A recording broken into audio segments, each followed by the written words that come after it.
Hello guys. आज का अपना विषय रहेगा तेज़ी से बढ़ रहा ब्रेन स्ट्रोक और अल्जाइमर का खतरा। इसके बारे में समझ लेते हैं डिटेल से।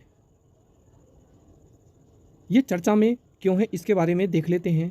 इसके प्रमुख बिंदु के बारे में बात करें तो ये द लेसेंट न्यूरोलॉजी में प्रकाशित रोग, चोट और जोखिम कारकों का वैश्विक बोझ अध्ययन के अनुसार दुनिया भर में करीब 3 अरब से अधिक लोग न्यूरोलॉजिकल स्थितियों से पीड़ित हैं।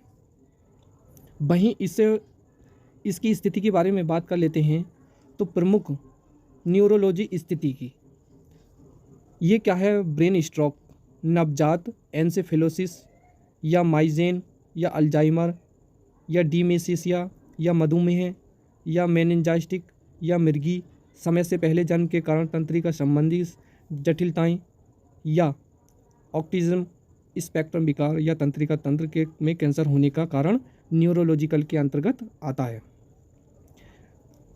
रोग, चोट और जोखिम कारकों का वैश्विक बोझ अध्ययन। तो इसके अनुसार जो 30 वर्षों में ब्रेन स्ट्रोक, अल्जाइमर, डिमेंशिया और मेनिंजाइटिस जैसी न्यूरोलॉजिकल स्थितियों से पीड़ित या मरने वाले लोगों की संख्या कितनी है? 18% है। कितनी है फ्रेंड्स? 18% से अधिक हो चुकी है। पहली बार जो नवजात इंसेफेलोजो, मधुमेह, न्यूरोपैथी, समय से पहले जन्म संबंधी जटिलताएं एवं ऑटिज्म शीर्ष जो 10 चिंताजनक स्थितियों को पहुंचा दिए गए हैं। वहीं 2021 में बात करें तो सबसे जो प्रचलित तंत्रिका संबंधी विकार तनाव प्रेरित सिर दर्द और माइग्रेन थे।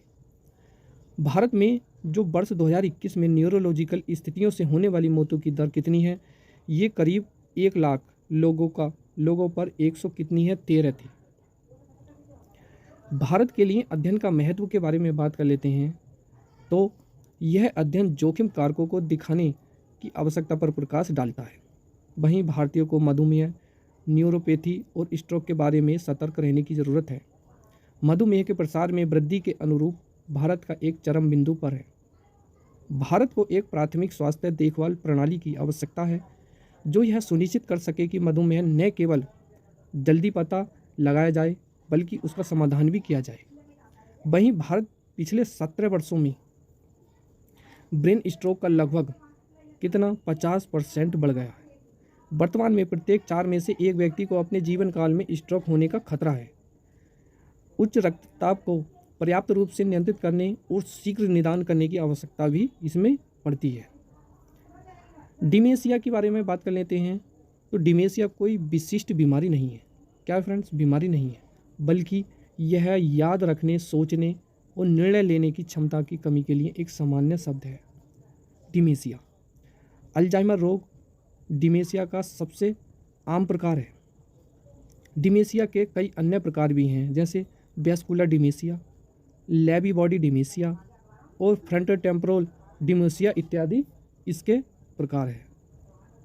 अल्जाइमर के बारे में बात करें तो अल्जाइमर जो है ये एक तंत्रिका संबंधी रोग है। इसके कारण मस्तिष्क की कोशिकाएं खराब हो जाती हैं और मर जाती हैं। यह किसी व्यक्ति की दैनिक गतिविधियों को कम करने की क्षमता को गंभीर रूप से प्रभावित कर सकता है। इसका कोई लाइलाज इलाज नहीं है, लेकिन कुछ दवाएं उपचार अस्थायी रूप से इसके लक्षणों को प्रतिबंध करने में मदद करता है। वहीं इसके लक्षण की बात करें तो जैसे याददाश्त में कमी आना, बोलते या लिखने शब्दों के समय कुछ समस्या आना, वहीं मनोदशा और व्यक्तित्व में बदलाव आना, वहीं समय या स्थान के साथ भ्रम आदि को पैदा करता है।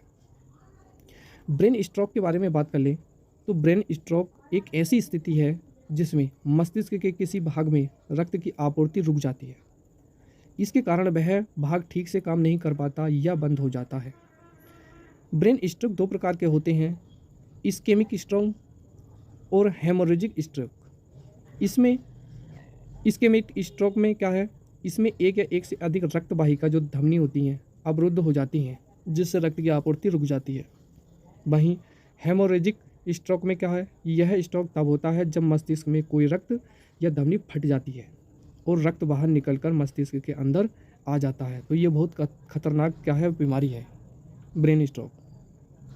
इससे बनने वाला प्रश्न क्या होगा? जब मस्तिष्क में कोई रक्त वाहिका धमनी फट जाती है और रक्त बाहर निकल सकता है मस्तिष्क के अंदर जमा हो जाता है, तब ऐसी स्थिति को क्या कहा जाता है। तो दोस्तों ये जो है आपकी होमवर्क के लिए है।